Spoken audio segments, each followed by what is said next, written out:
Do we have an intro? It's not fun. Well, hello.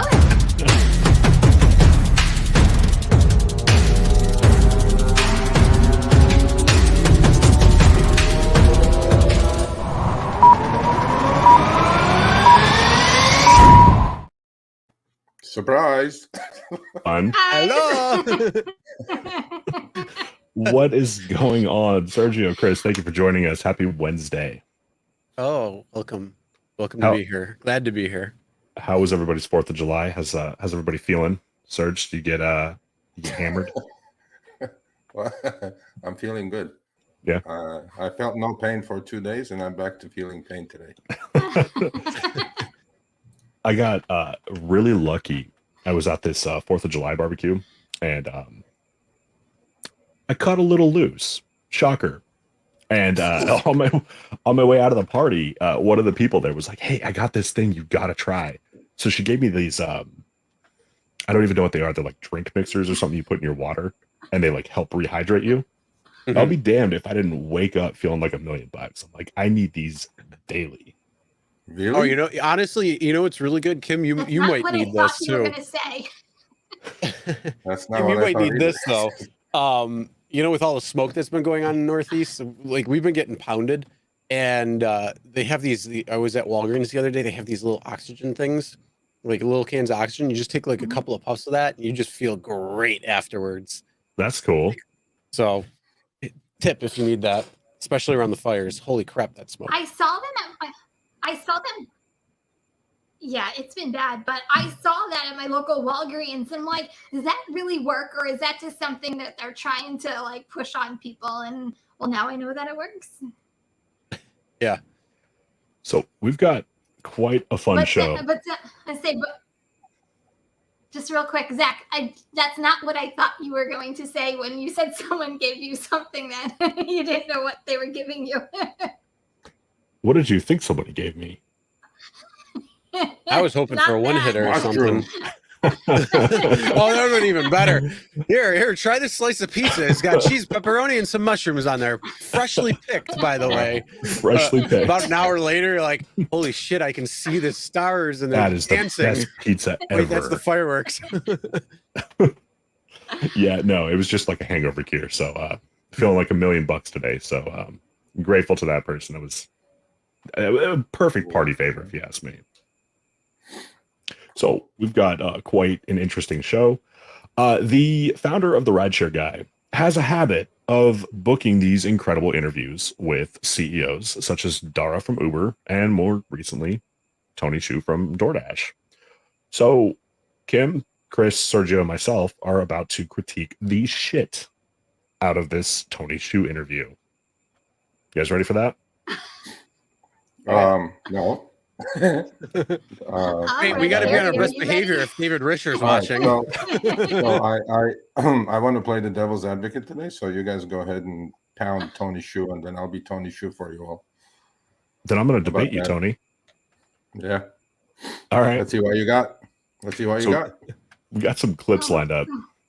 Let's jump Okay. right into it. Okay. Okay. Let's go.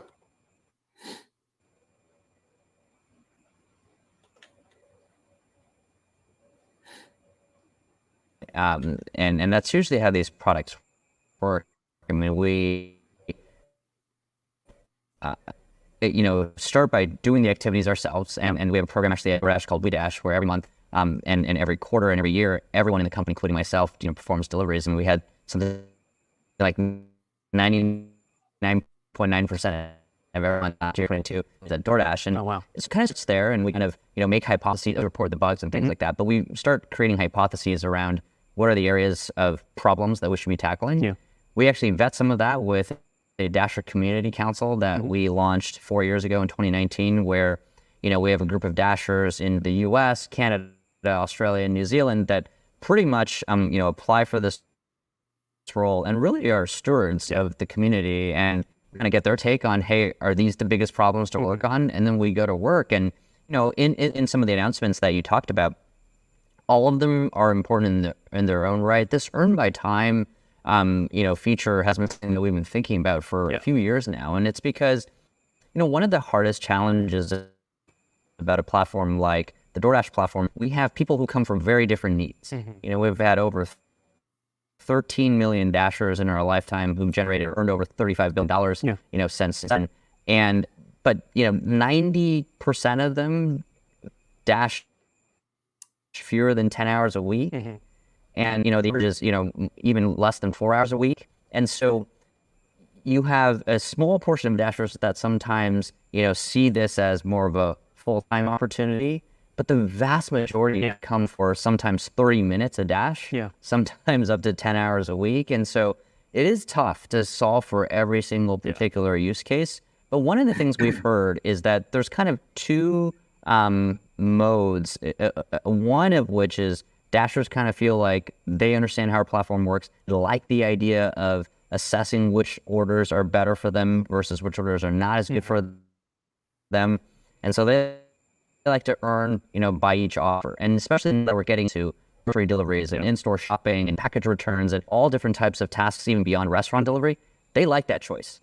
On the other side, some people get overwhelmed by that choice. And they dislike the kind of variance and sometimes it's a high paying offer, sometimes it's a lesser paying offer, sometimes there's a tip involved with the order, sometimes there isn't a tip. There's a lot of variables I have to keep in track. Can you just actually, simplify it for me, the consistency of earnings that I expect for the limited time that I do this? And that earn by time feature that we just announced, that's where it comes from. But it came from years of hearing this feedback and trying to actually, get to, frankly, a certain scale of business where we can actually reliably and predictably offer that, and then actually ship it in a very responsible way. Okay, so they said that they've been working on this for years. I don't know that they've been working on that specifically for years. They've been working on getting bad orders delivered for years. So this was their answer to it. Well, So, I don't see anything wrong with the answer. it's a corporate answer. Yeah. So Well, Sergio's I have a fiduciary duty to my shareholders. I'm trying to make money as much as you're trying to make money. So then if you have a duty to your shareholders, then shouldn't you be telling the truth? About what? Well, DoorDash didn't get asked for this program. Drivers didn't get. Well, Drivers DoorDash weren't has to asking do to what make less. DoorDash has to do what they have to do to get orders delivered. They do, yes, but nobody came to DoorDash like, hey, please take less transparency. We want less transparency, and we want you to limit our options. Nobody came to DoorDash and said that. So Nobody I think has to come to DoorDash. Nobody has to come to DoorDash for me to decide as a CEO of a company. Well, yeah, I understand that. But do you think that looks good to shareholders, though, when somebody is going to boldface lie to people on camera? Is that confidence inspiring? What part of it is a lie? How people came to them, said, hey, we want less choices. No, that wasn't what I said. What I said was you have a choice between taking orders per delivery or I'll give you some sort of safety net. You can take some orders. It may be crappy orders, but you're going to take some orders and make your $15 or $14, whatever we offer you, plus your tips, which probably will get you to 20 to 25. Because personally speaking, I mean, I think DoorDash delivery, the Dashers' expectations are too high for what the job is. Everybody wants to make $50 an hour. A licensed plumber doesn't make $50 an hour. Why are you comparing yourself to a licensed plumber or an electrician?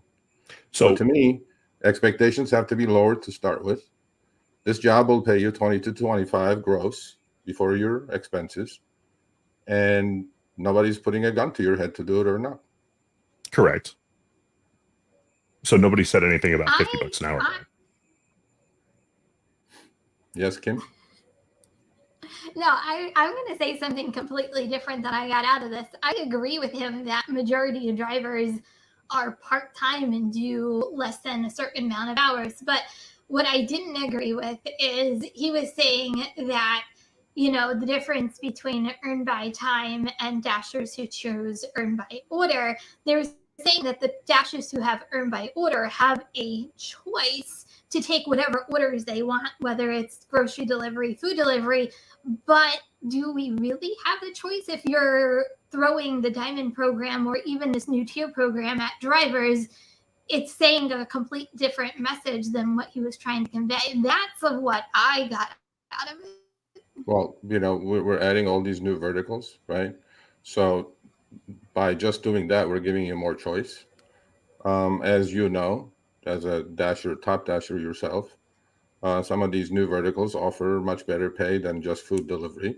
So we're doing everything we can to increase the hourly rates for our dashers. Now, the fact that 90% of dashers are super part-time, they only dash maybe 10 hours a week or less, it's really difficult to figure out a formula that works for everybody. However, at the moment, with adjustments going forward, we're going to improve, obviously, on dasher pay. But at the moment, that's the best we can offer, because our goal is to make money as much as your goal is to make money. And if I'm pushing out 521 million orders last quarter, and I'm still losing money, I have to adjust my program in order to be able to be profitable. And if that's at the, at a cost to the drivers, I apologize, but I have to do what I have to do to be a profitable entity. And I completely get that. I guess my other question, and it wasn't covered, but it's just a topic of conversation for all of us, is they said the earn by time was in the mix for years and they've been working on it years, but did it come now because there's so much going on with a lot of state legislatures that they're kind of preempting some of the stuff that might be coming down the pike, a little bit later, or has already happened in some of our states, but now they're rolling it out to everybody just in case it really does come to more states as we kind of keep going along? But no, we don't feel legislation is a problem. We had issues in Denver lately, Colorado specifically. The legislature decided that we were correct, and the bill didn't even come to a vote. So we don't think we'll have issues on the legislative side. I think what we have is, we have a misconception on the driver community's part to understand that this is a completely side gig for most people. And we may have to readjust for our full-time drivers who do a bulk of the work. We do understand that 10% of the full-timers probably do 60% of the orders. And, going forward, we'll probably adjust or come up with some new programs. And, to be perfectly honest, I think including tips, DoorDash pays reasonably well comparatively to any other minimum wage job. And expectations must be lowered that somehow delivery is more than a minimum wage job. So with that mindset, so Tony himself said in this interview, and we'll get to that clip a little bit later, that DoorDash only works if it works for all three people. If people are needing to lower their expectations, how is that working for all three groups of people involved? Well, in a three-sided marketplace, we obviously have a duty to make everybody happy, but as we all know, we cannot. Okay, and in a three-sided marketplace, unlike our competitors in rideshare, we have to make the restaurants happy, we have to make the customer happy, and we have to make the drivers happy. At some point, we have to make sure that if I have 1 million restaurants on my system, and the restaurants are not cooking the food on time and making sure it's ready on time, the delivery part of it is really the smaller part as far as we're concerned at DoorDash. As we said, we had 13 million drivers.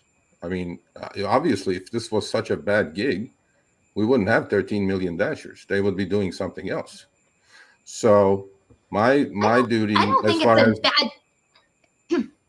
I don't think it's a bad gig. I think that a lot of people are making money off of DoorDash, which is why in my area, it's my number one app. So I don't, I think people just have a choice. It's either you do DoorDash or you don't do DoorDash, and it's your choice to make as a driver. You do Uber, you do Uber Eats, you don't do Uber Eats.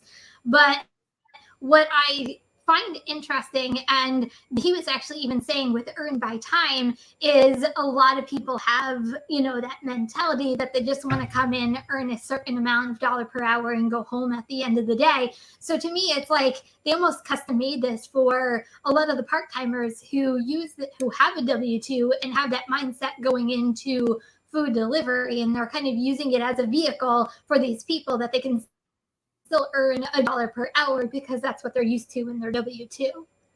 I agree. I mean, I couldn't have said it better myself, right? So if your W-2 is not enough, what easier way to get on the program, DoorDash or Uber Eats or any of our competitors, and make a couple $100 a week and go your merry way.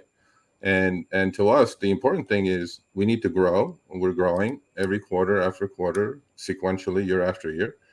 In order for us to get all the orders delivered properly, we'll have to have a formula. At the moment, we feel like we have reached that formula because last quarter was our best quarter. And as much as a lot of the gig tubers, say that, we're making a difference, we're teaching people and all this, we have 13 million strong dashers out there who are taking $2 orders, $1.50 orders, $3 orders, no tip orders. And we feel like the EBT or earn by time is going to enhance their abilities to make that goal that they have in mind and go home and get to that goal quicker. So we'll come back to the 13 million a little bit later. That number will be relevant later in the show. But let's, in the time being, hold on. Hold on a second. Okay, so the chat thinks I'm like representing DoorDash now. So with that said, we're just a little role playing for another maybe 2 minutes. After that, I'm going to switch my hats and we're going to pound the shit out of Harry. Sorry. Yeah, if you're just joining us, Sergio is giving Kim and I a run for our money. He's playing the DoorDash corporate side of things to see how we react to his objections. So let's roll this next clip and see what we can do with Tony over here. Okay. And hopefully this one doesn't lag. Well, technical. In fact, I mean, we've been thinking about this idea for I probably should have done these in 720p. Years now. And it's the implementation detail that matters, because one of our design principles is that they're the same. Yeah. So that no dasher is advantaged or disadvantaged depending on which choice they got it. So is that the goal? That is sort of earn about the same, in either mode. But that takes it as we're introducing more modes of dashing, whether it's grocery shopping, retail delivery, package returns, etc. And as a result of that, it took us some time and iterating and trialing before actually rolling it out. Yeah. And so, and also, back to the question around, who's this for, whether it's for, lesser experienced dashers or newer dashers. It all the time, the Lord actually was for a lot. Yeah. It wasn't something we should just target one segment. And as a result, we took our time to make sure that we roll out responsibly. Yeah. Yeah. I mean, I think one thing that, we've seen and heard from dashers when it comes to earn by time, I guess if I was going to point out a complaint, it might be that's for active time, right? From the time that you accept an order to the time that you go. So if you're sitting there, not busy, never getting an order, you're not necessarily being paid for that. So talk a little bit about that, because I know that might come with some strings attached, right? If DoorDash had to pay for that time too. Yeah. So, I mean, our goal is always to keep people busy when they want to be busy, right? Obviously, there's times that people don't want to do certain orders or don't want to deliver in certain areas. And we obviously offer the choice to reject those orders. And for us, it's our job is to minimize, any wasted effort, maximize the efficiency system. It works for every single person. I'm not just talking about Dasher now. I'm talking about consumers. I'm talking about merchants. And so we run this pretty complicated system where on every single order, literally, we have people involved, right? There's a consumer who has to place an order, a merchant who's obviously preparing the order, and obviously a dasher who's doing the film. And so that's the orchestration. And the goal is to make sure that there's zero wasted time. Yeah. I mean, I think I definitely like that sort of utilization component, right? Keeping Dashers busy. And, you talked to, some of the numbers I think you guys have shared around this announcement were pretty interesting. 13 million Dashers. Can you talk a little bit about sort of the ebbs and flows of, the Dashers out there? And right now, one of the complaints we've heard from Dashers that, maybe sometimes there's like an oversupply of Dashers, right? Because I think there's maybe an inherent tension, right? As a Dasher, I kind of want to be paid as much as possible on an individual order, the biggest tip as possible, but over time. So 13 million since their inception. So that's a pretty strong number. It's a lot of opportunities for a lot of people. $35 billion in the, into the economy. I mean, that's a lot of money. That is a lot of money. So my question, so your job, Tony, is to represent the company and to be as shiny as you possibly can for your shareholders. And my job and Kim's job is to represent the drivers. So what is it about this program to you that you can present to drivers and say, hey, this is a good thing for you? Well, in order for us to push as many orders as possible into our system, we cannot have people who just sit there and decline orders. We need to make sure we're delivering all orders that comes into our system. So in order for us to do that, drivers in big cities may not have this issue. They can sit there all day and cherry pick all they want. But, we are the leader in our industry for a certain reason. Like we actually made our name by going into the suburbs while all the other companies like Uber Eats, Grubhub were just, worrying about major cities. And now that we have 65% of market share, we need to make sure that all those orders get delivered. So if you're in a small town with 50,000 people and 10 restaurants, if you sit there and cherry pick, and that's a lot of the orders are those, a lot of the, smaller towns and cities, put the most amount of orders into our system. So we just thought maybe we'd give him a little bit of a safety net for a driver who could sit there for hours without receiving orders and give him some sort of guarantee so they can feel better about accepting a $2 no-tip order and deliver it. And so question, he wins, and we win, and the customer wins. So my question is, are we employees or are we independent contractors? Wait. Thank you, Thomas. Hold on just for 1 second, guys. Thank you, Thomas. Much appreciated. Appreciate you. Are we employees or are we independent contractors? Because you want it both ways in this case. You are independent contractors, and you're going to stay independent contractors. So why are we tiptoeing into the realm of employee with a fake hourly pay and being punished when we're declining orders then?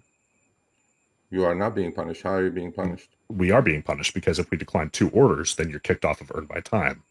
Well, if you're accepting Earn by Time, I don't think you should be declining any orders. Well, we're still independent contractors, so as soon as you start paying my gas, my insurance, my health insurance, obviously, then we can.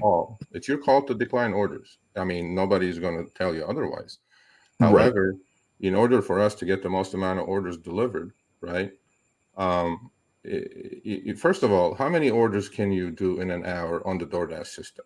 Like as active drivers as you are. In my market, probably about 3 at most, between 2 and 3. All right, 3 at most. So if our system sends you, a couple of bad orders and 1 good order, and making sure that you get your hourly minimum into the books, why wouldn't you accept all 3? Because there's no guarantee that those orders are going to pay worth a damn. Well, no, our systems pretty well know who accepts what and then what they will not accept. But if you decided to work by the hour, I think you're going to get enough orders to make that number up. Plus your tips, I think we're going to get you to 22 to 24. No, that's not in most smaller cities. That's not going to happen. The overwhelming majority our data says it will. So the overwhelming majority of drivers that I've spoken with who have done this in smaller towns are fed only the no-tip orders, and that's why this program exists. This program does not exist to help us in any way, shape, or form. This is a shiny turd that DoorDash is published. So I, as a CEO, we did 521 million orders. You have better data than we do. Is that what you're saying? I don't, but I got a lot of people that listen to me too, so I'll keep educating them. All right. So now that we're done with this, what? Okay, Yeah, you have a question? wait. No, I don't have a question, but Chris has been like quiet here this whole entire time. Okay. Well, okay. So, I'm okay, just I'm like, gonna say so one thing, Chris, and I'm what's gonna on your actually, mind? I'm gonna leave the room for. Look, I'm gonna leave the room for a minute because I need to do something. But I was in 4 different magazines, big ones, like from Business Insider to New York Times to a couple other ones that I forget the name. Anyway, they asked me what my opinion was, and I exactly said what Zach said. I said, this is a program to get the door trash orders delivered. And unequivocally, all of them put that in there, saying that this is a way to get no-tip trash orders delivered. And it's on active time. I explained it to them what it was. So for people who are watching, I have not changed. I'm still a driver's advocate, but I thought give them a little bit of run for their money here. So with that said, I think it's a shit idea. It is just done to get garbage delivered, and in order for DoorDash to get 600 million orders in the next quarter, this is what we have to do. We have to gamify. We have to put the bells and whistles on the app, which we do. Which see, I can't even get out of the role now. Which DoorDash does better than anybody on the planet. And we're going to get 600 million orders delivered this quarter, period. So with that said, Chris, have a nice time, buddy. No, anyway. Steve, thank you so much. I'll be back in like a couple First of of all, minutes. thank you, Steve. Okay. Much appreciated. Appreciate you, man. Okay. I'll be back in 2 minutes. So I'm curious to hear. So, Chris, you just heard 2 wildly different perspectives. I know that you're more on the rideshare side of things, but if you were to come to the dark side where we may or may not have cookies and start doing deliveries, are you going to earn by time or are you going to earn by the order? Well, those cookies are burnt. Just starting off. All right. The cookies that I have are fresh made crumble cookies from Crumble. But that's comparing rideshare to food delivery. No, I did food delivery for 8 years at a pizzeria. I earned by time and I earned by order. So actually I had the best of both worlds. Okay. But when it comes to food delivery, I've done Uber Eats for a little while when it first came into the market. And since then I've been turned off to food delivery, mostly because I don't want to sit in McDonald's parking lot for 20 minutes waiting to pick up their friggin' food and then go take it somewhere for a couple of bucks. That's my opinion. And obviously it grew so much more during the pandemic, after and everything. So yeah, you can get a lot more better orders. You can go to better restaurants. You can get a lot of different things. Yeah, for me, I would have to do both in order to see. Just then you figure out what the orders are specifically when it comes to earn by time, and then when it comes to earn by order. And then you got to figure out for yourself what is going to be the better option for you. The only way is to be able to test both sides. Obviously, doing a test, you may lose some money doing it. Let's say if earned by time is not worth it. It might be. It just depends on where you are, where your market is, and what's going on. So I think that's the biggest thing. And yes, if they're going to hand out the trash orders to try to get drivers to do that, well, somebody's going to take it because there's going to be some sucker that's going to accept the order. Sure. So if they're going to try throwing them a bone or something or make it seem like that. The other thing that I don't know if this is the case or not, maybe you guys can fill me in. If you take earn by time and you do that hourly rate, and then all of a sudden, will they show you what the original order was for, if it was earned by order? And then are they going to show you, oh, well, you actually made $2 more doing it this way, because if you would have done it the other way, well, you would have made $2 less if you would have done earned by order, essentially saying you're taking like a $2 order, another $2 order, and then, something to make it $15, whatever it is. So they won't show you, at least not yet. Let's try not to give them any ideas. They won't show you on earn by order what you would have made on earn by time or vice versa. No. However, if you are waiting around at a restaurant and your order is just taking forever to come out, sometimes they do pop something up where it says you could be earning while you're waiting. So, Arrow, appreciate it. Thank you so much. Appreciate you. Thank you. So to answer your question, yeah, they won't show you in the middle of they won't show you on the offer screen or something like that. But they do And pop then something up from time to time. And then, well, have either of you done Earn by Time yet? I have not, because I know Earn by better. time is not in my market. Okay. What it is, I'm curious though. I need and comparison. Maybe it's just me. As I say, I was gonna say I don't have it yet. I'm interested to get it so I can do what you're saying is test it in my own market because I have a very good DoorDash market just to compare the two. The way I would probably use it is during the early mornings or even mid mornings when orders aren't like really coming in and you do have some of those downtimes. Use Earn by Time so that way I'm not losing in dollar per hour. And then once 10:30 usually catering orders come out for DoorDash, switch over to Earn by Order, and then spend the rest of the day on Earn by Order. I think I personally would use it for some of the slower times to guarantee I'm still making money. That's how I would do it, but I don't have it yet. Yeah. And that's exactly what you should be doing. I mean, everybody's bitching and complaining, oh my God, Earn by Time. But the thing is, have you tried it yet? Have you done it? I mean, using it in terms of how it's going to benefit you, it's just a tool in the arsenal. That's all. So if you have something that you're able to, use and it makes sense during a certain time, go for it. Because that's going to help you in the long run. But then if you have the ability to switch over and do different things and switch it around, then yeah, you got to do what's going to make you the most amount of money. You just got to put in a little bit of effort and thought into how you're going to actually make that. Again, when Sergio and I talk about the 3 Ps, one of them is planning. Kim, you just said a good point there. You're going to look at it more so during the times where it's quieter.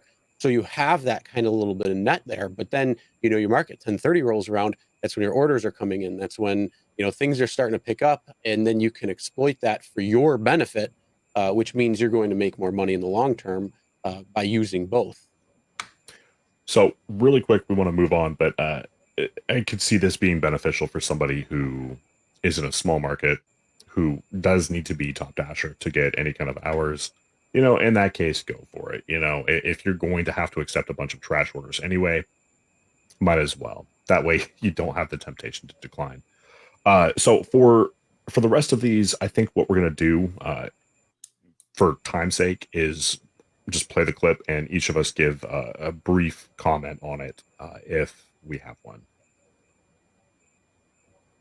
Sounds good. Okay, we're ready. Next clip. Yep.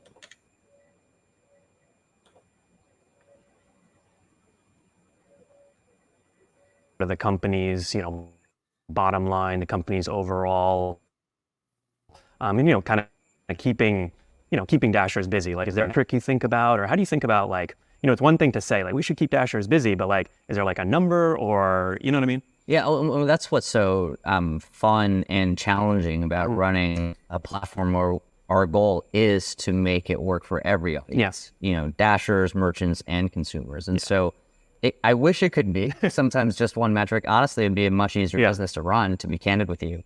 But we have to watch all of the component parts, right? And I totally hear you loud and clear. I mean, I've been a part of dashing myself where, I was sitting there and there were no orders, right? That means we got it wrong on the supply and demand matching. And that means we got to do better in that particular area, in that particular time, in that particular neighborhood, in that particular merchant area, right? Or we got the wait times wrong. For a particular, restaurant or a particular shopping experience where it took a lot longer than was expected, or that an item wasn't even available, right? And there's a very difficult kind of substitution experience required for both the dasher as well as the consumer. And so these are all the things we have to take care of. I wish it were just one metric. I sincerely do sometimes, but that's not good enough, right? If we want to build a business where we can make all of the local businesses successful, bring them incremental sales, and empower them by giving them tools to build their own digital products and give work opportunities and make it convenient for consumers and affordable for consumers where we can build it sustainably over a long period of time. It can't just be one metric. Yeah. So I wanted to talk a little bit about the WeDash program you mentioned? Sure. I think you said 99.9%. Last year, 2022, that was the I'm guessing that's what, thousands or tens of thousands of. Yeah, I mean, exactly. Of DoorDash employees out there doing deliveries. I mean, I really believe it's important to, I mean, sincerely, understand what we're doing. Yeah, well, I kind of really like that because, a few of the comments you made, it sort of made me think like you've been out there dashing, right? Certain restaurants maybe, want to avoid, not going to name any names, right? Certain restaurants are a little slower, certain types of orders, certain ones where you maybe have to do shopping, or compared to just But see, that's what, so. but even on that one, Harry, but it's not even about the avoidance of those restaurants, right? It's about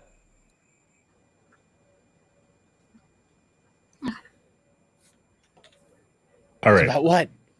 I'm on the edge of my seat right here, Tony. So I think Tony hit a glitch in the matrix there. That's going to be the next clip, so stay tuned. So, all right, Kim, do you have any thoughts on that? I just I'll be honest. I kind of laughed at this a little bit when he said make it affordable, because when you think about it from a consumer's perspective, like these fees, at least in my opinion, are just getting higher and higher and higher. Yes, people are still using the DoorDash platform, but to make it affordable, I think that's a big opportunity of DoorDash, because I don't think it's affordable. And I think because the fees are so crazy, it leads to other things that affect drivers. I think it leads to people not tipping. I think it leads to low tips. I think it leads to drivers not being profitable. I think it leads to a whole bunch of different problems. So I had a hard time when he said to make it profitable, because I'm like, when I was looking at that, I was like, yeah, no. The fact of the matter is there's quite a few orders on the platform that are not profitable for drivers. So, and then, you start throwing restaurants into the mix, and they're being charged upwards of $30 on percent commission on the orders. And then you add chargebacks in, that could be a little tough for, maybe a small mom and pop restaurant to stomach. What about you, gentlemen? Any thoughts on that clip? I heard that they're taking tens of thousands of deliveries away from Dashers. No, I mean, honestly, I think doing something. I think they need to improve the WeDash program. To be honest, if they're only doing 4 delivery or only required to do 4 deliveries per year, I think that's a gross understatement of what needs to be done. I think they should be going out once a month and doing like a full 8-hour shift in order to be able to see what's actually going on. And then at that point, you can see, what's going on within the app on a continuous basis.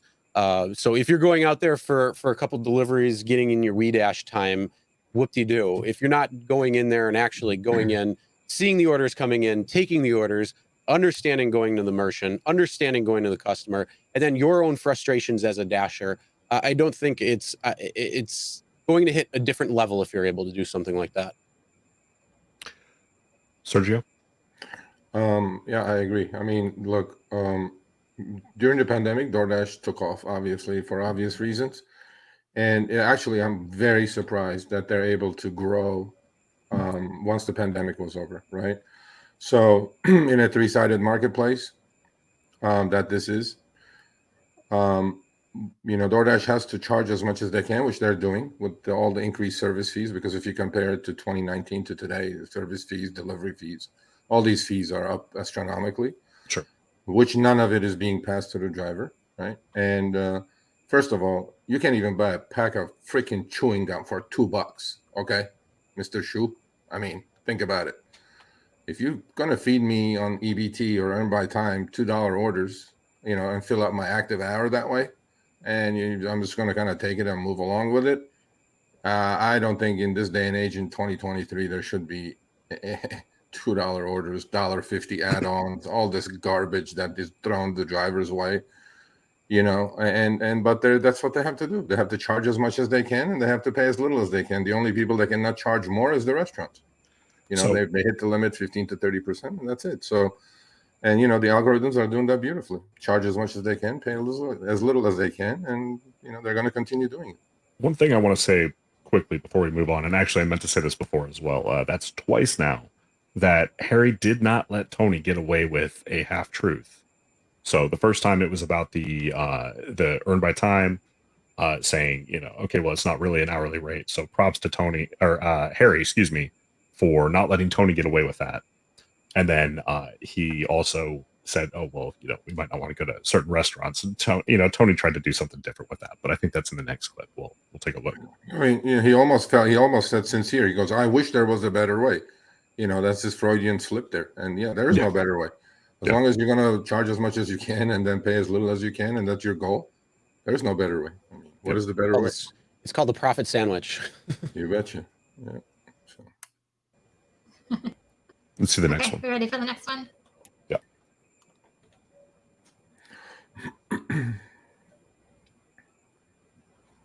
Self and I think it's not good enough, candidly, to just say, oh, well, you know what?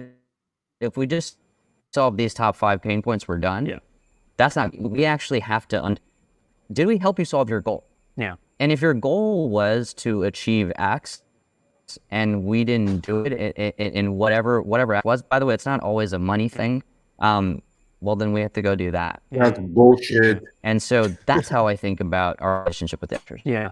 I mean, surveyed, thousands of drivers every year for almost 10 years, not quite as long as you guys have been, for 9 years, and, talked to thousands of drivers. And I feel like the two themes that come up over and over, earnings and flexibility. I mean, I think everyone wants to make more money, right? Not necessarily just gig workers, Sure. people in every job, every industry. Yeah. And then flexibility. I think the announcement that you guys have made today really does a lot to address the flexibility. And I mean, I guess on the earnings component, like, how do you think about earnings in terms of Dashers? I think we've seen, the earn by time, pilot, for example, we've seen 10, 12, 16 pay per hour, right? We've seen, differing amounts, and obviously, certain cities, you're going to pay a little bit more. I guess in your mind, like what, how do you think about, is there a number you think Dashers should earn, or, how busy they should stay? Like, how do you think about how much they should be paid? Yeah, I mean, one of the things I'm always looking at is, first to your point, are the numbers actually fair to the job that's actually being asked, right?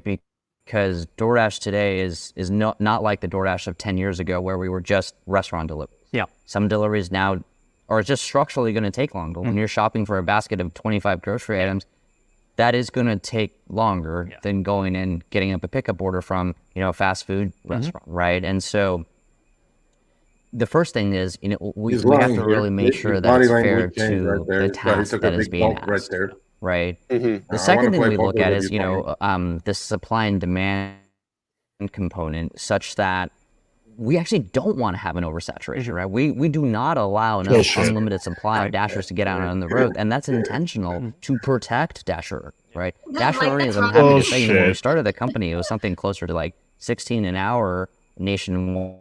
We're now closer to 24. You're so full of shit. So, all right, Sergio clearly has some thoughts on this. Let's hear what you got. Well, I mean, look, man, numbers don't lie. I mean, I talked to Nancy Luna of Business Insider today. She's writing something about, there were a lot of now consumers calling her from the Business Insider and complaining that they have this thing called tipflation, tip fatigue, and tip creep. Oh, is that the new buzzword? These are all the new terms for tip. And people are getting sick and tired of these, people complaining that, or wherever they go, they're just faced with a tip tablet. You know what I mean? Yep. Look, man, pay your people enough so your consumer doesn't have to subsidize my hourly wage. Okay? Working for tips is not my idea of flexibility or freedom, because that's what I'm doing your $2 orders. And right then and there, Harry should have asked, have you ever done a $2 order? Do you know what the cost of a $2 order is to someone that drives a goddamn car? Right there. I'll see what your answer is. But he was taking a big gulp and, trying to weasel himself out of it anyway. Like, it's bullshit, bro. So yeah. All right. I want to touch on the oversaturation comment. DoorDash claiming that they don't want oversaturation is bullshit. They all do. It's a good financial move for them because they're not paying an hourly rate, right? They don't have any overhead like a traditional employer would. It's our cars, our gas. They want a Dasher on every freaking corner to pick up those orders like that. Because one of their goals is to be as fast as possible. So the whole we don't want oversaturation, No, flat out lie. I want to know. Absolutely. I want to. I want to know one market that isn't oversaturated. That's what I want to know. I want to know one market that doesn't have an oversaturation of drivers. Part of the problem with that too, though, is a market could not be oversaturated one day, right? You could go months and months without a market being oversaturated, and then you turn around, and the very next day it's extremely oversaturated because they just let 50 or 100 new drivers on from the wait list. So now all of a sudden, when you could have expected to make 18, 19 bucks an hour, you now might struggle to make $9 an hour. Well, the as much opposite as can all be these true too, companies look because Yeah, go ahead, partner. Well, Go ahead. all right. But I think well, that's well, the why opposite we've- can be true too, because the biggest thing that you got to realize, not only could it be the supply, but also the demand. You could have strong demand for a little while, going strong, and then all of a sudden something happens in your area, shakes it up, and then there's no more demand for no more demand for whatever reason it might be. So there's always this fine line, and it's always this whole supply and demand thing. That's what it always comes back to. So yeah, you could be busy for a little bit, and then all of a sudden, what the hell happened? I'm making 19, 20 an hour. Now I'm making $10 an hour. What's going on? And you think it's an oversupply, but in reality, it might not always be that. I mean, look at the current inflation. Look at the economy. Look at all of the things that are going on. Look at all the fees that are going on. There's a lot that's going on when it comes to it. So are people going to want to continue ordering from DoorDash, Uber Eats, and these other places to get their food delivered, or are they going to suck it up and actually go to the place to pick it up because they're getting it cheaper? So I did a video recently about this, and in doing that video, I studied some numbers that I wish I could remember who did the poll, but moral of the story is that restaurant deliveries were down takeout orders were up by approximately 10%, whereas the restaurants who responded to this said that their delivery orders were down by about 10%. So they're seeing more customers using loyalty points and coming in and just getting it themselves. They're looking to save money. They don't want to pay those obnoxious fees, right? And then why would you want to pay $36 to have your order delivered with a tip when you could go pick it up for 18?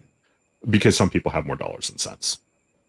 Which, don't get me wrong, I'm grateful because it provides people an opportunity, but that's really the honest answer at the end of the day. Yeah, but all these gig companies are geared to have oversupply. You have to have oversupply. So when he says it's not saturated, it's a flat out lie. So go ahead, Kim. Yeah, I feel like it's a vicious cycle, though. If you think about it, we have a whole bunch of drivers out, but then DoorDash has these programs, Top Dasher, Diamond Program, that gets orders delivered, but Dashers feel like have to use some of these programs to combat the oversaturation in order to make money. But then there's earned by time, which you still make money, but not really, because now you're taking smaller orders, but you're still maintaining. Like, I just feel like it's one big, huge game, so to speak, to get orders delivered, to get drivers out on the road, but also have these programs to keep Dashers interested and, almost to make it appear that we're earning more money through the programs that they have. Does that make sense?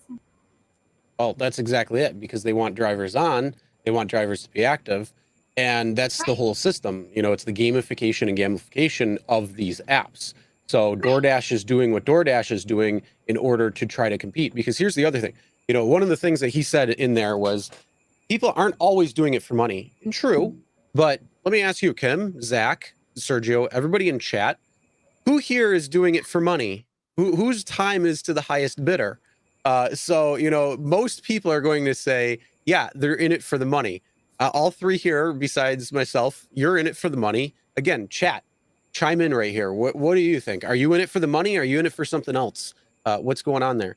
And yeah, that's what it comes down to. So you got to pay attention to where the money is, and they got to not only compete for you to stay on the platform, but if you could go to Uber Eats, if you could go to Grubhub, if you could go to Curry, Spark, do RideShare with Uber and Lyft. There's a lot of these different things. So yeah, my time goes to the highest bidder. So if they're showing me the money, that's where I'm going to be driving.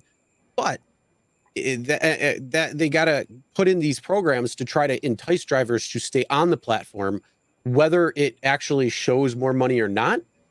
that's where the game comes in. And once you understand the game, once you understand the rules, well, that's when you're going to be able to really make the decisions that's going to benefit you financially.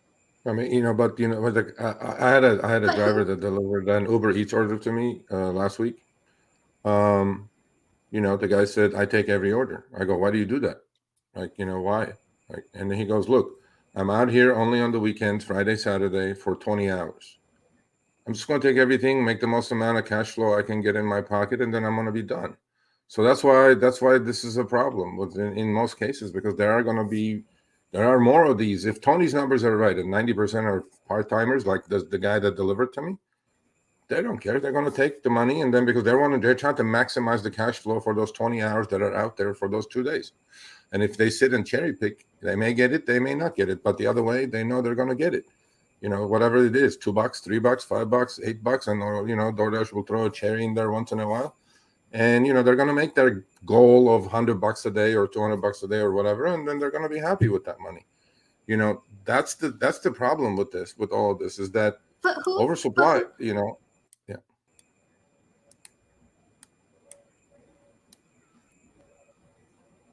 But who's not in it for money? Like, isn't that the whole entire point? Though, Yeah, we're going out and they're paying us to still do a job. Like, who wouldn't be in it for money? So, I mean, don't get me wrong, right? Like, I'm not going to go out there and drive for free.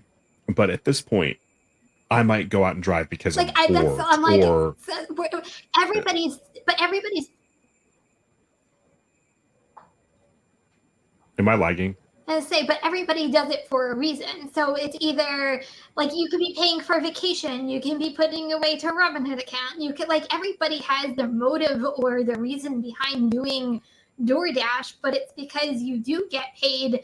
Like, I don't know one person that says, "Hey, don't pay me today. I'm still gonna go out and do DoorDash." No, I think the other side of the coin, though. I think the other side of the coin, though, is a lot of the drivers that are going out and accepting everything, like Sergio was saying, they're not looking at it beyond the money that they're making. They're saying, "Oh, I made $2 this order. I made $7 the next order. I made, $12 this order." And then when they combine it all, maybe they were out for 4 hours and they ended up making $100. They're like, "Oh, I made $20 an hour. That's an extra $100 in my pocket." But the majority of those people are not looking at it saying, "Oh, I have gas that I got to put in my car. I have car tires that I got to pay for. I have this and that and the other thing," whether they're part-time, whether they're full-time. And that's part of the problem. I mean, we have 150,000 subs on this channel or more. We have, other channels in the YouTube arena who are probably watching the majority of the same videos. And, you're only reaching a small segment of those 13 million. And I mean, obviously there's not 13 million in a row that are active at this time. Yeah. There's still several million DoorDash drivers that are currently active and out taking orders, but it's only a sliver and a fraction of these people who are watching these videos, who are actually understanding their costs, who are actually going after that and trying to understand and figure everything out.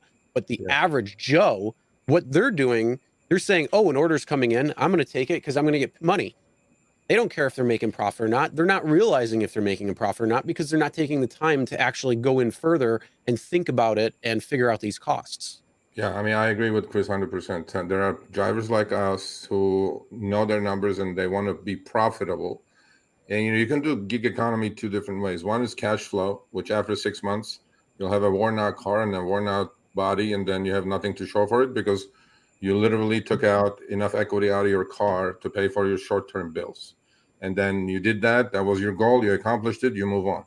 And then there are drivers that are in it longer periods, like me, 7 years, and some of you other people in the chat, that we want to be profitable. We want to make money. We want to have an idea of what profits are. The other drivers, most drivers do not think of any of this stuff. What they do is they have a daily goal. They get out, $100. It takes me 8 hours, $100. If it takes me 4 hours, $100. Today, if the lottery of DoorDash is helping me to get $100 in 8 hours, great. If tomorrow 4 hours, great. That's all they want to do. That's what they do. And unfortunately, these companies know that very well. And all the programs that they put out there is geared towards those people who don't think about anything but a daily goal and a cash goal that they have in mind. with gas, without gas, depreciation, worn out tires and brakes, all that stuff. They don't care. They're just out there with a goal in mind, and they do it and they go home. But I also think, though, that like they even said, 90% of drivers are part-time. So when you think about it, a lot of people don't watch YouTube. A lot of people are just going out. They have a different mindset, right? They're just going to go out. They're going to make a couple of bucks for the 1 or 2 hours that they're going to go, and they're going to put money in the pocket and put it away towards whatever the reason that they're dashing for. Like, they are not thinking past anything besides that. But DoorDash, if you think about it, is capitalizing really on these drivers that really aren't knowing any better than going out, taking a couple of orders and going home just because we're putting money in our pocket. Like, they're really not thinking past, okay, I need to do $1 per mile. And, whatever the profits are behind the dash that they're doing, like, they're not thinking about that. They're just thinking, I'm making this money, whatever orders that are coming in. Yeah, Yes, they're called ants. That's what they do. I mean, a majority of drivers are like that. If you go look, man, the majority of people are like that. Yeah, I mean, you look at anything.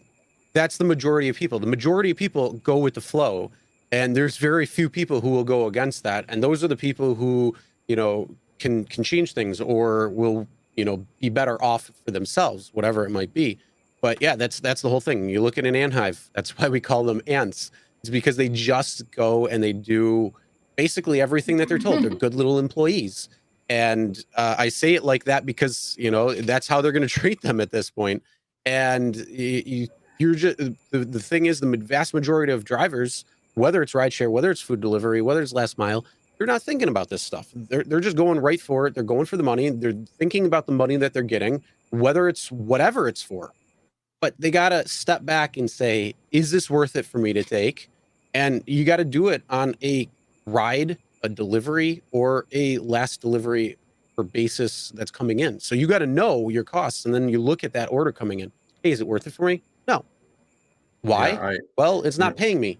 And the other is somebody else is going to take it. I mean, I go through Reddit, I go through Facebook, I see all these different chats, and the few people that are standing up and saying, I'm not going to take this, they're like, what schmuck did take this? And yeah there's some person that did, and it's because all they're thinking about is give me the next order so I can have another order, because that's their mentality. They didn't wake up to the realization that this is costing me money, and I shouldn't probably be taking this. Well, they do, but Chris, they do realize it 6-8 months into it, when their car has an extra 30,000 miles. When the car has extra 30,000 miles and you have no money in the bank to fix it, if something happened to it, or even regular maintenance, that's when they quit. That's why the turnover in the business is so high. Like, average rideshare driver's lifetime is like 8 months or less than 8 months on Uber and Lyft, and I'm pretty sure DoorDash is very similar. That's why these gig apps or app-based on-demand app companies are never going to have enough drivers. That's why you guys see constant recruiting, constant, rewards for you to refer another driver. You would think by now you would have run out all the people in the country who want to do gig work, right? Well, you're not, obviously. But what happens that way? You have these TikTok videos. Then the quality of cars are down. Quality of drivers are down, and all the complaints start happening now. Now DoorDash cannot control any of that, right? That's when the customer will get pissed off and go pick up the food themselves instead of waiting for cold food, because the guy has no professionalism. He took a $2 order. He doesn't give a shit, and he just goes, delivers it, and takes another $2 order. So at some point, this is going to run out. I mean, there is not infinite amount of people in the U.S. to do DoorDash, Uber, Lyft, Grubhub, and Instacart. It's going to be it, and that's what I believe we're reaching that point at this time. So something that now this is me coming from a non-economics background, but from my perspective as a driver, I almost think it would be a better business move for them, instead of all the status symbols and programs, for them to just raise the base pay, right? Don't encourage such high turnover rates, but keep your good existing drivers happy, right? Keep the Kim, what's your rating? It's like 4.98 or something, I think, something like that. And mine is okay. Yeah. And mine is 4.97, and it's 100% on Uber. right? So instead of having this high turnover rate and having 10,000 videos flooding the internet of drivers, pissed on somebody's house or chucking somebody's food across the street, maybe, just maybe, they should start paying drivers reasonably, so we don't get to the point where we're having to reach into the bottom of the barrel to find the next person who's willing to do the job. Here's the problem with that. You're always going to have sensationalist videos. Sure. Because somebody's doing something shocking and is going to go viral. That's the reason why virality exists. And people are using that now to exploit that because they know that the shocking content will get views. So half of the videos that you see today are either staged, set up. Some of them are going to be real, but the majority of them are probably going to be staged and set up. And so you're going to see that, and the average person is not going to think anything other. They're going to think that's exactly what's happening. That's going to be all my drivers, and that's what's the deal. So the problem is, whether you have good drivers, whether you pay right, it's not going to matter, because there's still going to be that type of video that's out there. Whether they're actually DoorDash drivers, whether they're actually Uber Eats drivers or not, or just setting it up, making it seem like they're doing delivery, because you could have some a couple of people thinking of, oh, what are these different ideas that I could do? And then they find the trending topic that, DoorDash drivers giving shit to a customer for $5 tip for a $20 pizza order. Right. And you're seeing that, or you're seeing defecation in the lobby of a freaking hotel, of a room, pissing on the side of the street or on the building or whatever it is. You're going to see that no matter what, whether you have that or not, because again, people are going to think about that. That's where the views are coming. But the problem is, it's the average Joe who's watching that, who's not really thinking or not going beyond that. They're just seeing what they're seeing. It's like the news. You look at the news, you read the headline, and you think you got your news. No, if you actually read the article and you get down to the bottom, you're going to have a completely different site when you actually read that sensationalist title. That's all it is. It's trying to get you to click and get those. And then the only thing is how people are associating that with the fact that, well, all these drivers are doing that, so my driver is going to be a douchebag too, and that's the thoughts behind it. So I agree with almost everything you said. You're right. There's always going to be sensationalist videos. That's not going to go away anytime soon. There's always going to be some jackass with a camera wanting to blow up on TikTok. However, where I do have to break with you is, at least if I understood you correctly, is there's something to be said for personal experience, right? If you go to a certain restaurant and you've gone there for, we'll say, 5 years, and you've never once had a bad experience in 5 years, and you are in a group of people and you overhear somebody talking about how terrible that restaurant is that you love, right? Your reaction isn't going to necessarily be, oh, I'm just never going to eat there again. Your reaction is going to be, hey, I've never had that experience. So my logic is... But I would actually, if you're with a group of friends, I would probably bet that you're going to talk shit about the place too, whether you agree with it or not. I think so. I think if you want to get into right. the psychology, if you want to get into the psychology of it, look at the test. There's a test that they did where people would go into a waiting room, and unsuspecting, and a bell would ring. The bell would ring. People would stand up and then sit back down. The people who didn't know about this test, they would look around like, what's going on? And then more people would come in, bell would go off, more people would stand up, including the people that come in. After a while, those people that had no idea what was going on were standing up because the bell was ringing for the exact same reason. And they had no idea why they were doing it. It's because of the group. It's the group think. It's the group anality. And that's the same exact thing. So if you're at a restaurant with a group of friends and they're talking shit about another restaurant that you've never had a problem with, you'll either say, oh, maybe I never had a problem with it, depending on, or you might say, oh, yeah, that place sucks, and then move on and then not really think about it. So I've heard similar studies. I've never heard about the one you're talking about, but I've heard and read similar things in the past. So I get your perspective on that. But I mean, if we're talking about, you see something on the internet, though, but you've only had good experiences, it's going to be a little different. You're going to be like, oh, well, yeah, but if you're continuing, but the thing is, if you're continuing to see those videos reinforce that fact, you might not have had that problem, but it's still going to be in the back of your mind. Oh, what if something like that does happen? And it's a continuation. You could see it with RideShare. Like you could see, something bad happens in the RideShare arena.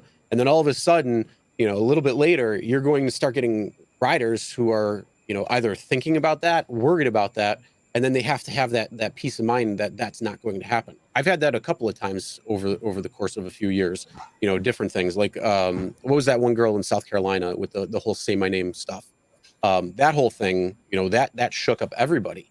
And so that was a big thing where you saw the biggest things change. So I mean, it's always going to happen no matter what. And I think that the thing is, again, the average person, the average customer, the average just Joe Schmo is not going to really think about it. They're just going to see what they see at face value, not really give it any critical thinking, and then move on. And that's going to be partly reinforced the next time they see the next thing. Same thing following after that. So, Not only that, but people just love.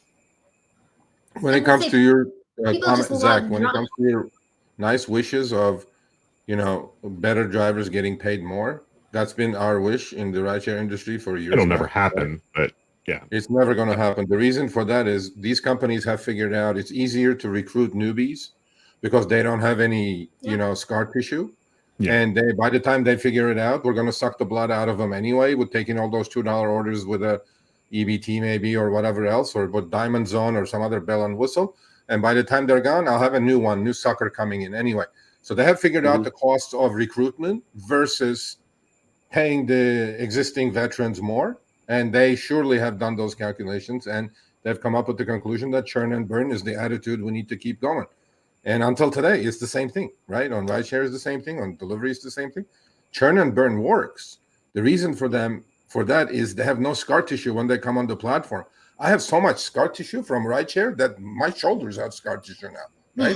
So I know what it was. Arthritis is kicking. Right? So to me, it's like, this is the idea, and this is the exploitation of the gig economy. And most people don't talk about it. There are a few people that talk about it.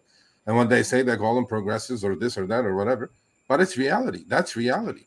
So, and, people may want to accept it or not accept it, but there's exploitation without a question. Why do you think we go through, DoorDash making the news? Because they go through waves of deactivations. Like you hear about like all these deactivations all at one time. And then like it kind of goes back to normal. And then you see a wave of deactivations and it goes back to normal. It's because they're getting rid of, some of the older and getting in some of like the waves where it's flat is when the newer people are coming in, and then it goes up again. And it's like the whole peak and valley of the way that DoorDash or any of these companies really work. Yeah. So I'm going to kick a question to. And I bet they've done the calculations too on exactly how long they can do that for. Yeah. So they could say, for the next 14 years, we can have this turn and burn mentality. And then what do we do then? Well, we could kick the can down the road and figure it out then. Or we could welcome everybody back and say, hey, this is what we're going to do this time. That's going to be different, and try to help, get some drivers back. So who knows exactly what that's going to look like. We're going to have those little robots delivering food, So, I mean, that's what the ultimate goal is. Certain areas. Yeah. So I want to kick a question to all three of you, and just quick answer. Do you think that eventually, and it's not just DoorDash, right? Grubhub, Uber Eats, Uber, Lyft, whatever. Do you think that if they don't do something to improve their public image, that they're going to lose a lot of market share? They're going to lose a ton of customers. No. You don't think so? I think the perception of these companies in the driver community is horrible, but I think the perception of these companies in the consumer community is extremely high. Extremely high.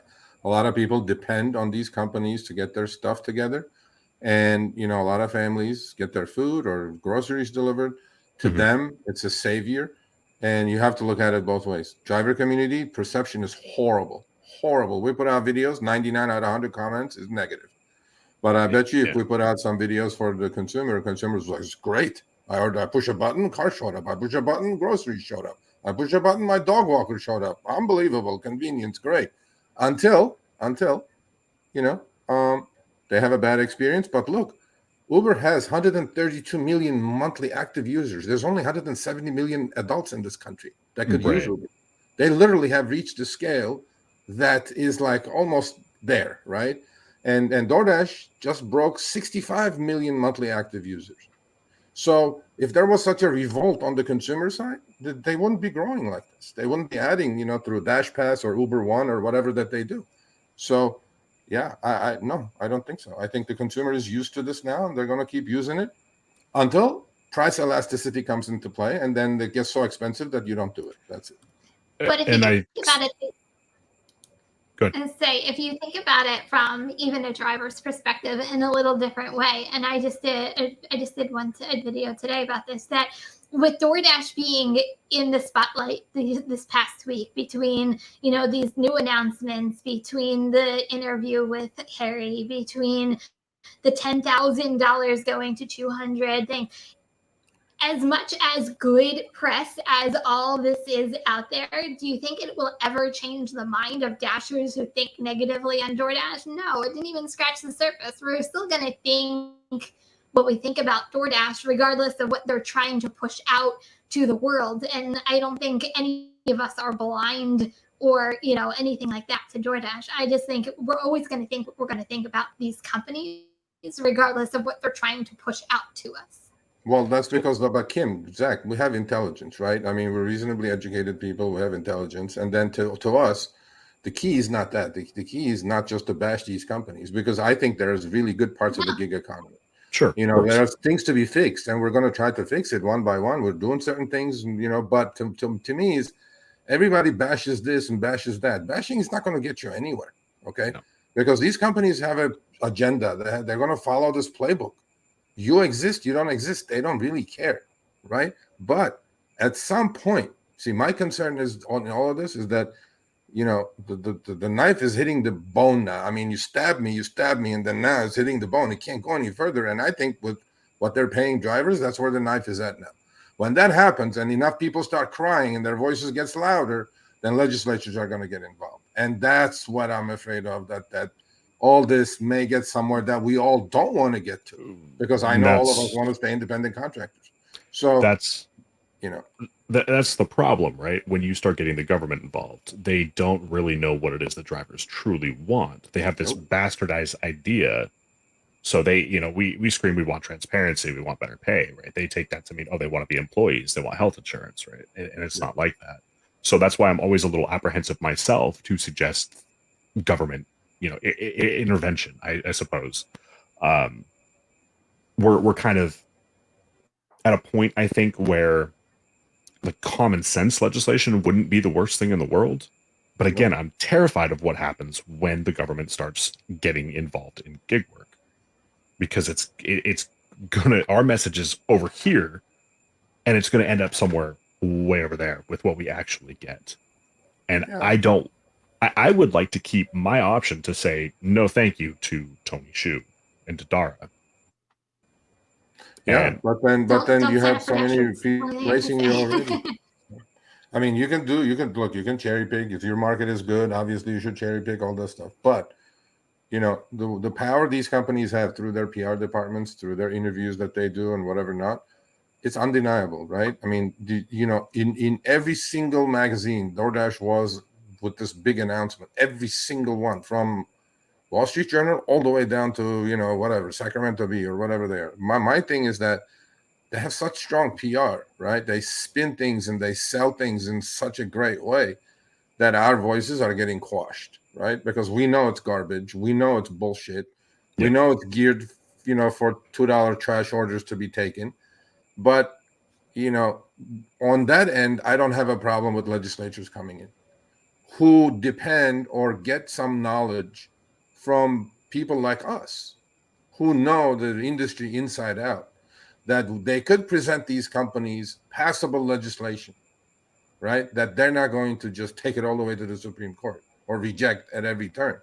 So there is some common ground if we can, make our point of view understood, that I want to stay independent, but you are screwing me so badly now that I'm just not able to continue this. And I think there is a play there. I really do. I think there is a really, really strong play there with some limited legislation coming into play on transparency issues, on deactivation issues, maybe not as much pay, right? Because I don't think that's going to fly with these companies.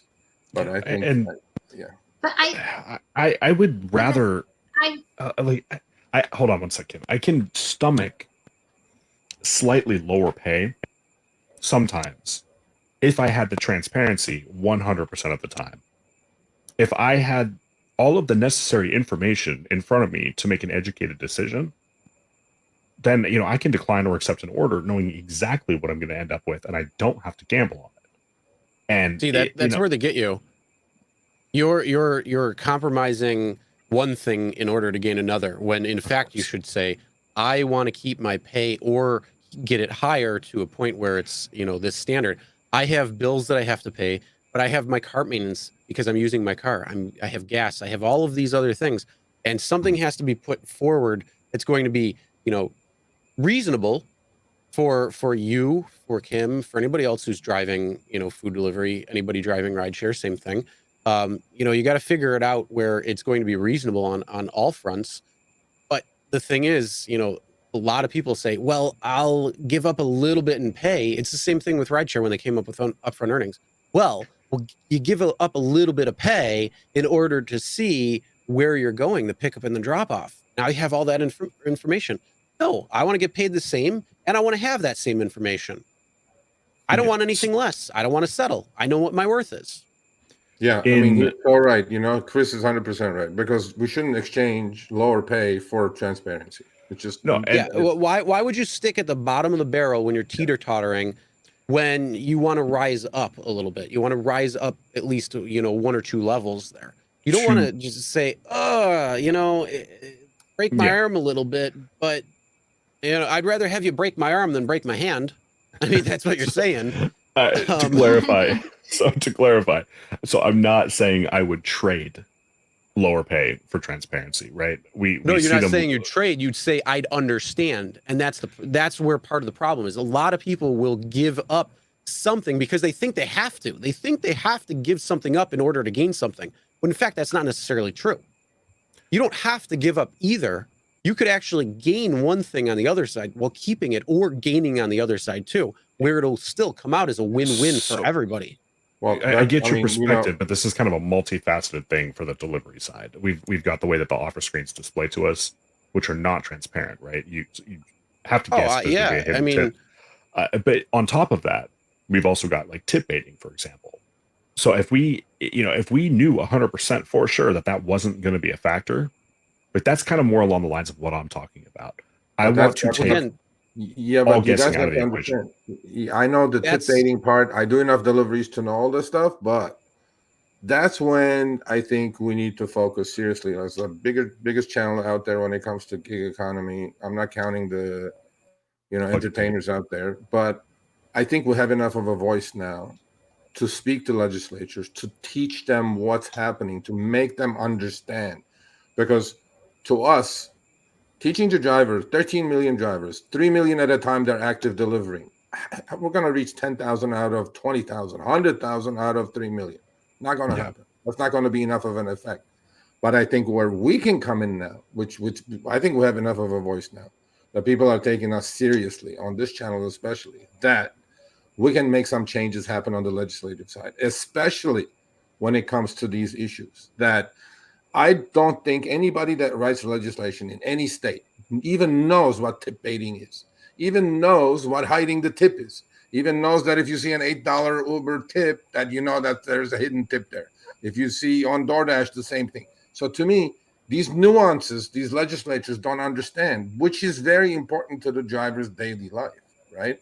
So to us, I think I'm personally, I don't know about you three, but I'm personally going to put everything I have in my power to talk to legislatures, to make them understand what this game is all about, because I don't think they do. And what they do is they throw the book at these companies and they go, here, take it. And these companies go, no, go F yourself. I'm not going to take anything.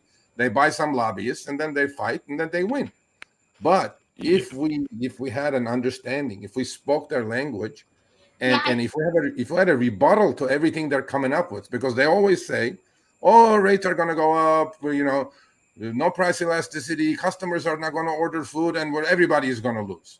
I'm like, no, show it to me. Show me the data. I don't think that's true. If legislatures knew that, maybe they would do differently. Maybe they push. So, I just want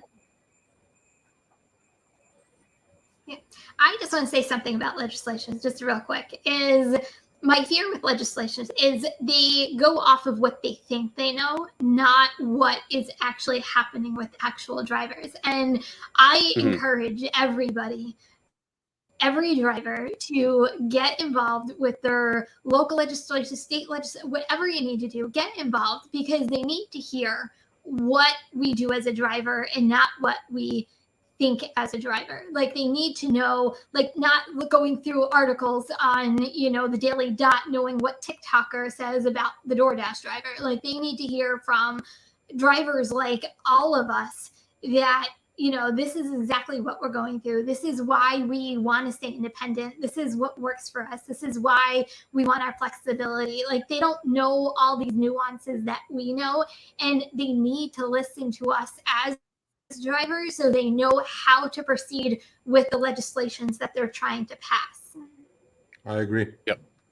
Yeah. I agree. And it's funny because Sergio and I joke a lot where we're like, oh, we'll be getting a little letter in the mail from Washington to invite us there or get clarification or something. And, it's something I'd welcome it. I'd be okay with that. And I know Sergio is working towards that goal too. Yeah, just to help educate. Any legislation that wants to contact any of us, I encourage it, because I would like to think that we are voices of reason. We're voices of the community. We're voices of the RideShare Guy. Like, I feel like we have pretty strong heads on our shoulders that we can really articulate what a driver goes through, what we're really looking for as drivers. I feel like we speak a lot for the community because we listen to our community and we listen to their feedback, because that's what we do. That's why we're here. So I definitely encourage anybody to reach out, because I think it could be a really good partnership, and I think it could be a win-win for all parties if we just all listen to each other. Yeah. So the only that's what thing happened that in I would- Washington, because what was going on was drivers were actually at the table as well. So you had these companies like Uber and Lyft, but you also had drivers as well as legislators, and that's how Washington State got what they got for rideshare. Yep. And, The and only you know, thing well, that- last point before we go, I know you guys are running over, but as people who get their hands dirty, none of these legislatures do deliveries. None of them do any of that stuff, right? As much as Tony Schuh says, what is it, Dash Pass, whatever the heck the program is, that they have to do 4 deliveries a year, that's bullshit. We dash. Even yesterday, I read an article about, it goes billion. Your next DoorDash driver may be the billionaire founder of DoorDash. Even that got played. Yeah. Jackass. Yeah. I did 25 deliveries yesterday. Come talk to me a little bit. Anyway, but ultimately, I think the only way to bring these people to the table, right, is through some sort of legislative, effort. And a lot of people are not going to like it, but you got to get some unions involved ultimately, and nobody wants to be a union member here. But the model that worked in Seattle was accomplished by doing that. They wouldn't have come to the table, these companies, without that.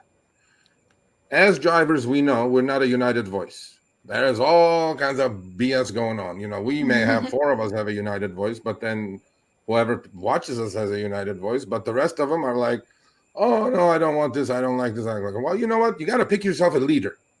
First of all, pick your leader, trust your leader, follow your leader, because that's it. But when time comes that I need your support, or all of us, saying that, okay, this is good legislation, just like in Colorado. Okay, it was a good legislation. It was a super clean legislation, and that's why I'm going to Denver to meet with Stephanie V. Hill and some legislators, for the next round, because the game's not over there. But this time, maybe, they can listen and sit down and talk, and then come up with a program that is not going to be killed immediately by their own people. On top of that, so to me, that's where the game is going to be played.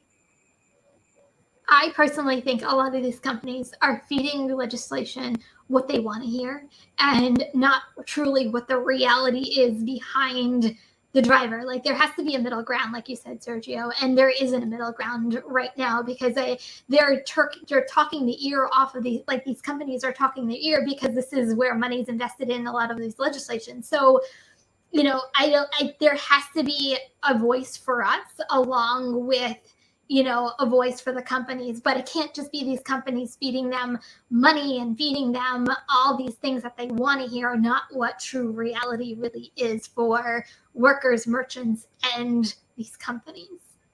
Yeah. Welcome to the lobbyist. Yeah. Well, they do that across all facets. So how is that going to be different from here? The only It's thing not, though, it's wishful thinking. yeah. I mean, the only thing though too, again, as we were talking about the average driver who just, willy-nilly takes whatever they want, that's the same thing. Like when Uber and Lyft put out these, these scare tactic letters and emails and notifications and apps saying, oh, you're going to lose access to being able to sign up. Again, the average driver is going to be like, oh no, I don't want to lose access to that. Let me click on that little button. And then it's going to make it seem like, oh, that's what the drivers want too. But in reality, it's the drivers that are being spoken for by these companies who are pulling the shades over their head and not really giving them the full exact story. And again, it's the same thing with reading that article headline, thinking, oh, that's exactly what's happening in the news, when in fact, really, in reality, if you read through, it's not. So that's the other side of the coin, the other challenge that we have to overcome as drivers who may be trying to advocate for certain legislation, is to not get these drivers and turn them off, because these companies will counteract that message by saying, oh, you're going to lose access to the app, or you're going to lose, money, or whatever it might be. Because they're only going to try to get your help if they need it. And they're going to push it out to every single app that's turned on at that time. Yep. Agreed. So, I'm sorry, I missed most of that. My stuff was freezing here. Yeah. I mean, It's all good. We have support one more us, clip. man, Do we want to? You know what will be great in a world that I could imagine is like you pick drivers, 2, 3, 4, 5 drivers in each city, major city, because we know 20 top cities rule when it comes to rideshare and delivery, right? Well, they're all the same cities, major cities. You pick yourself 3, 4, 5 solid drivers in there, and then you delegate, and they create the voice in their own state, and then there is a leader, clear leader, to follow the leader. Let's get somewhere with these companies, because these companies go state by state by state, squashing all the stuff that's coming up, right? And they're having an easy time to do it. And shout out to Steve, RideShare Rodeo. When Colorado bill failed, I told him, I go, if we can pass this, what the hell are we going to pass, right? And it's true. It was the cleanest bill ever, and it died. So next time we got to make sure it doesn't die. So afterwards, when all these complainers come out saying that, oh, I'm not making money, but where the F were you when we were trying to pass this bill that was going to help you anyway? That's what the important part is. Not saying take this order, not take this order, $2 per mile. Those are all small details. Some people will do it, some people won't. But if there is a voice that's trying to help you, and you just don't act and support that idea, then it's on you. Then stop complaining and don't go take the $2 trash orders that they're going to throw at you, because that's the game. So to me, that's where we need to get strong. We really need to just talk to legislators, educate them, show them the right way, and bring these companies to the table, because I think there is a will, there is a way.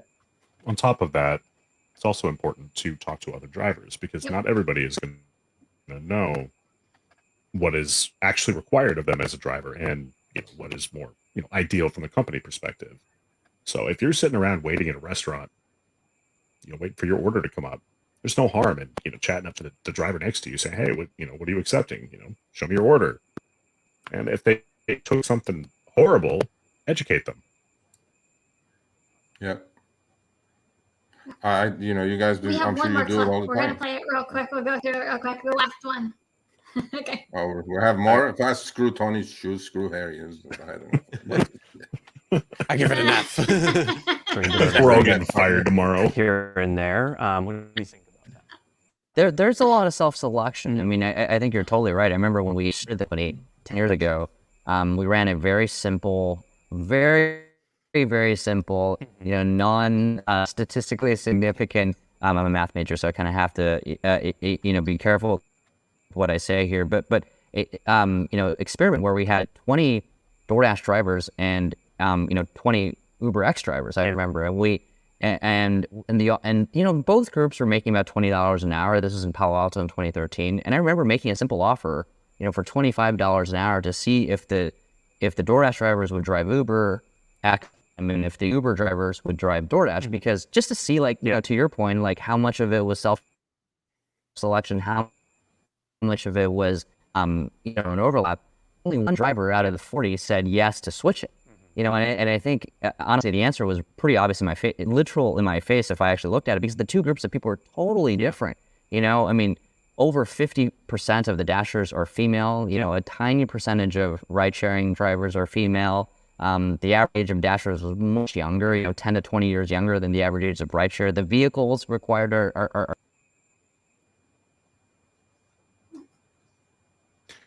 Sorry. Yeah, fact check. No Uber driver in 2013, Tony Shu, was making $20 an hour. They were all making No. 40 plus an hour, Tony Shu. See, this is where Harry needs to just go, are you sure about that $20 number? Because I wouldn't let that fly, bro. No Uber driver in 2013 was making $20 an hour. You're full of shit. Maybe DoorDash. Yeah, well, and you know what the rates were back then? Like $2 a mile. I mean, you couldn't make only $20 an hour if you tried as a rideshare driver back then. There you go. That's it. Yeah. What's a realistic number for 2013, 2014, whatever, in California 40 to for a 50. driver? 40, 50. 40 to 50. Yeah. Easy money. So eyes closed. So I want to actually give Harry some props on this. He let him get away with a few things in this interview, but there were a couple of things that he was like, no, it's not really like that. So I was pleasantly surprised. I thought he did well. Look, man, these things are not easy to do. Okay, I mean, everybody wants their personal questions asked, and these things are not easy to set up, easy to do. If I were to give Harry an interview on this, I think he did worse than the Dara interview. I gave him a B- on the Dara interview. I think this one is probably a C+ maybe for me, because first question out of my mouth would be, "Hey Tony, how do you think a driver survives the $2 minimum orders with no tip? What's up?" Well, the platform has to work for everybody, and we have people with 27 items in their shopping cart now, and all three parties need to be happy. And we have earned by time, and this distraction and that distraction, and I didn't answer your freaking question. Well, that's the CEO response. I mean, they're going to cherry and dance around, and they do it very gracefully, and they'll do what they do in order to avoid the question or to answer the question they want, and kind of go from there. So it's the pushback or the fact checking after the fact that needs to be figured out whether that's the case or not. Partner. We have one coming up, partner. We have one coming up. We do. I mean, we have nothing to gain in this, in the way I'm looking at it now, because we're going to get pounded either way, because we're going to not ask one small question, and they're going to go, "Oh, you like Harry, you didn't even ask the question." I'm like, oh, whatever. So yeah, that's the problem. So you're going to piss somebody off. Oh well, let's piss somebody off. It's okay. We always do. Isn't that the whole nature of what we do? Yeah. Yes. Like somebody in chat earlier said, I'm unsubscribing, blah blah blah. Okay, Hi. that's fine. I mean, there's other people who are hanging out. Don't subscribe to Zach's channel. Zach pounds these guys all the time. Man, it's like a sport for me at this point. Like, ooh, let's see how many trolls we have today. Yeah, it's funny. I think Harry. I know these interviews aren't easy, and I was gonna say, I just know these interviews aren't easy. So I give Harry mad props because I know. What's your grade? CEOs, Grade. I say I would give him a B. I definitely would give him a B. I know these interviews aren't easy. What? C+. Okay, mine is C+, if there is such a thing. I just think that he didn't answer. I mean, it was to me, it was typical CEO answers. It wasn't anything personal or anything. He answered very directly. And that's what I would have liked to seen, even though I know we would never get that type of interview. Because what makes for great interviews are they're very candid. And I just think he was giving typical corporate CEO answers. And it's fine. I just wish for, the viewers out there that at some time some of these CEOs can be candid, even though I know that's not reality.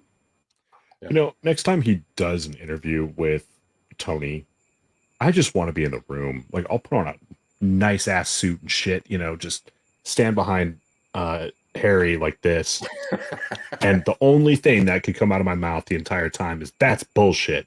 And then go right back to fold my arms. You know, Harry can be the nice guy, ask his questions in his way, and you know, I mean that is the next best thing other than getting Tony in my car for a ride along. Uh-huh. Can you imagine if we got? Can you imagine if Hostile Harry got like a takeover. round table with all of us with Tony's shoe? What that would look like? Oh, I don't think that will look any good. Yeah. They might as well broadcast that at WWE. I don't think that would happen. I think you would see one of the pictures just kind of fade, drop out, and be like, "Oh, there was technical issues. Sorry, bye." Yeah, he fell out of I the mean- window. That's what happened. Yeah. No, man. You know what? Okay. What's your grade, Zach? I give Harry a B- because simply How for about the you, fact. partner? Suck ups. Oh, hold on. Simply for the fact that he did not let him get away with a couple of things. You got away with all of it. What are you talking about? Come on. No, Harry was like, no, Harry did not let him get away with the hourly rate thing and something else. I can't remember what it was. So had he just been like, okay, I would have given him an F, but that bumped it He up. did enough of that. Look, man. Again, kudos to Harry. Kudos to the channel to get these big interviews. Whoever says blah blah blah, kiss, bury me upside down so you can come to my grave and kiss my ass, because these things are not easy to do. I like to see all these big talkers in the comments. Oh, you should have done this. You should have done that. You'd be so tongue-tied, bro. It's not even funny, in the presence of a CEO of a $45 billion company, which you don't hang out every day with anyway. So there you go. So these things are about C plus still, not changing and not kissing ass though. Yeah, Donnie. How about thank you? How about you, Outrage. partner? Much How about you, appreciated. partner? What's Thank your you. grade for Harry on this one? Honestly, I would probably go with a C plus. That's why I we mean, do this. again, so the other, I mean, depending on his level of expertise, because here's the thing, let's be real, Harry's not a food delivery driver, really. So, Nope. the things that he might ask or not be able to push back on, he just may not know. I mean, you look at MSNBC, look at CNN, look at Fox. If they were doing the same types of interviews, Shit. they just don't know what's asked because they're not doing the interview. They're going to ask certain questions, and it's going to seem like, oh, they're only asking these questions, but what about these? And it's the same thing. So, I mean, you give him a little bit down, maybe because he doesn't have the same knowledge as, say, giving Dara or Jen Zimmer's interview from Uber and Lyft, or David Risher when he does that one as well. But it comes down to the knowledge, and I think for maybe the lack of knowledge that he had, he did pretty well. But for the dasher who's watching that, might say, wait a minute, hold on here. So that's where it's a little bit different. Well, but you know what? The biggest this interview to me was like, how Tide always comes up with the better, improved version of the detergent. The same First of thing, all, it just should not for be more sold. money. Exactly. This shouldn't have been sold as, oh, we're trying this something brand new. I'm like, no, man, you've been trying this for the last 6 months. Obviously, it's working. That's why you're going nationwide now. That would be like the first thing I go, who you fooling? But then, guess what? Like Chris said, all these papers got fooled. They go, oh, look, they have this earned by time now with the blah, blah, blah, blah. And then they call me, and I go like, what earned by time? It's been going on in St. Louis. It's been going on in at least 6 It's not cities. new. They've been testing it for 6 Pedro, months. I look. None of Pedro this did stuff the. is new. No, it's not. None of the Pedro stuff did a they said is video new. on Earned by Time. I think it was in October of last year on the channel. Exactly. So talking about Earned by Time. So yeah, it's been not around since then. So they're testing this, and then they're just saying, yes, this is our after our test, we're going to roll it out to everybody. And all of the things that they announced, we've already known or talked about or had experience with. Whether some people have them or not is a different story. It's This the same first thing with popped Lyft up. and what they came out with a couple of weeks ago. The exact same thing. Half of the things they said, half the drivers already had, like the stay within area filter. They made a big deal about that. I love that thing. I think that's the greatest thing that they've come up with. But the reality is, I've had that for months now, as well as many other drivers. And now they're just starting to say, oh yeah, this is the new feature rolling out. No, this is something that's been rolled out. Come up with the new things. I want to know what's next. They just wanted their pretty little press release. Yeah. That Oh yeah. fancy ass Well, I image mean, that they sent that's- out. That's just to It's all poof up PR. their stock It's price all, a little bit. It's all PR. It was. Of course. Yep. That's all it ever is. So All right. I think that this is a good place for us to wrap up. Sergio, Chris, thank you guys so much for joining us. Your insight is incredible. You guys have gotten to watch Harry do a few of these interviews, so it was fantastic getting your perspective on these as well. Hey, Sergio, we're going to have to, well, thanks, Zach. But Sergio, I think what we're going to have to do is we'll have to see after we have David Risher on how they grade us when we do the interview. Buddy, listen. We can do our own commentary. Don't worry. Yeah. Oh, that would be really cool. You know what? Harry should do our breakdown after we do David. That'd be hilarious. There you go. Have his own live streams. He goes like, oh, look at like, you know, and then grade us. Let's see what he does. All I know, man, these are great things to do for the channel. Look, I don't see anybody else interviewing CEOs. Do you guys see any other channel? All of your ones that are pissed off here that he didn't ask the other questions. You guys seen anybody else doing these interviews? No. Now, could it be better? Could it be worse? Yes, maybe, but it's not easy. It is not easy, man. And you know, we have the connection. I mean, the other thing too is you want to keep that rapport, so then you know down the road you can do it again or revisit or you know whatever it might be. So there's always this fine line and fine dance. Plus, you know, you don't want to piss the person off that you're interviewing, that you spend all this time trying to bring on and talk to and figure out. So, you know, you got to give props where props due, and you know, you just work on it from there. Well, obviously, you two are not doing good enough job talking shit about DoorDash because he still did the interview. How about that? I bet you he wouldn't have done it with me. Yeah, no, but I'm saying if he watched one of your videos, Zach, he'll be like, "Who's that guy? Oh, he's on Money Hungry. Screw you, Harry. I'm not doing that interview. Obviously, you're not doing enough. You got to talk more shit now." Like, what do you want me to do? Stand there with like a "fuck Tony" sign or something? Yeah. Because like I'm being honest, right? Like I can't just start making shit up, you know. Like I got to be as honest as I can while being like F DoorDash, you know. I don't know, bro. No, but no, you know what? It's all good. So, with much love to the crowd, and we appreciate you all showing up, all the super chats, and thank you guys for having us. Thank you for being here. All right, guys, we will be back next Wednesday, 5 p.m. Pacific, 8 p.m. Eastern. Oh, sorry, I need a plug. Tomorrow morning, 8 a.m. Is it 8 a.m. tomorrow, buddy? Partner? Yep. Okay. Well, 11 a.m. Eastern, 8 a.m. Pacific. 8 a.m. Pacific, 11 a.m. Eastern. We're dropping our interview with Drew Chrisman, who was a Cincinnati Bengal punter. I mean, he's an NFL player. He's paying it forward, showing the extra mile, doing some amazing stuff for his city of Cincinnati, for the homeless and the hungry. And I interviewed him last week, and it's going to drop tomorrow morning. I want everybody to watch that. What an amazing human being that kid is. And RideShare Guy donated $200 to his favorite charity, which is the Cincinnati Homeless Shelter. And thank you, awesome. Harry. Thank you, RideShare Guy. And we're doing our part. But please watch that interview. You guys will learn a lot from an amazing human being. So there you go. Until next week. That's awesome. Yeah. And he's on your show. Is he on your show next week too? He's going to be live on our show next week. Right. So show me the Money Club next week, next Tuesday. Yeah. Next Tuesday. Yeah. All right. Thank you guys again. Everybody take care. Have a good night. Have a safe and profitable week. Bye, everyone.